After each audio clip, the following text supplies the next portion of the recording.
Now, before you sold all that stuff that we just described in 166,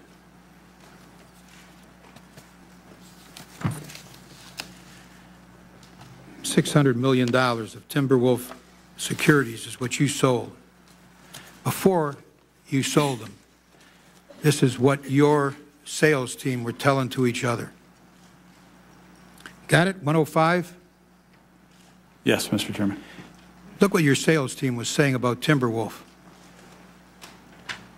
Boy, that Timberwolf was one shitty deal.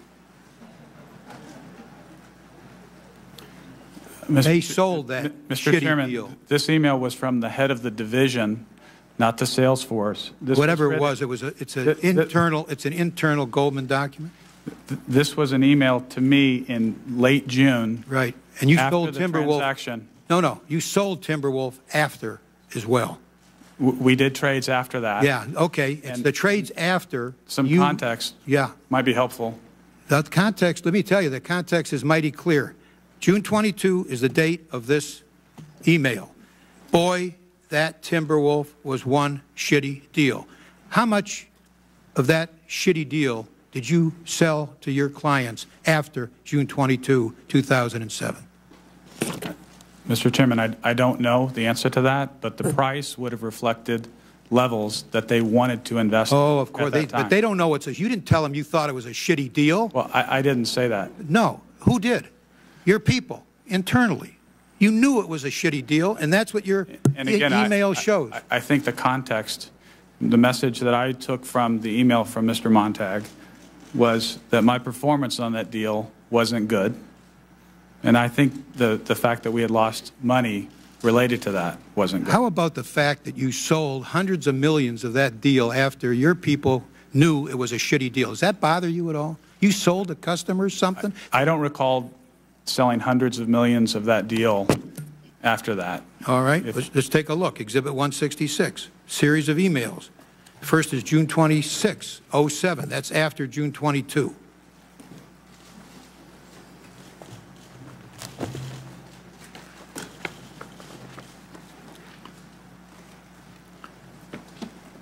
July 1, 2007, tells the sales force the top priority is Timberwolf. Your top priority to sell is that shitty deal.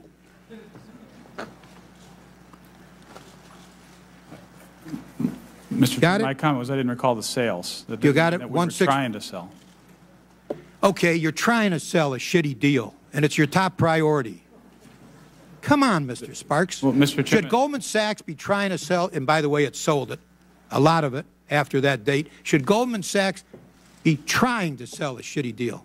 Well, can you answer that one? Can you answer that one, yes or no? There are prices in the market that people want to invest in things. I didn't use that term with respect to this deal.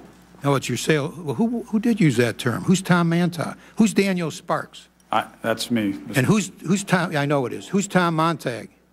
Tom Montag was the head of the division at the time. And he was telling you on June 22, boy, that Timberwolf was one shitty deal. And then you got Exhibit 166, series of emails pushing the Goldman sales force to sell Timberwolf securities. First is June 26, 2007 email from GS Syndicate. That's your sales force. The sales force is told in 166, please focus on the CDO axes below, one of which is Timberwolf. The next email, take a look, July 107, tells the sales force the top priority is Timberwolf.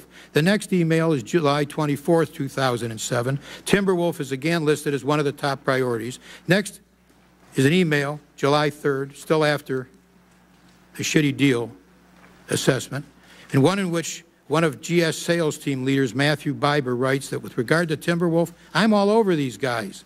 The last email, August 22, again highlighting Timberwolf as a top priority. So, if you can't give a clear answer to that one, Mr. Sparks, I don't think we're going to get too many clear answers from you, but I've taken much more than my time, and we're going to come back to you and to the others on my second round, and we'll turn to Senator Collins.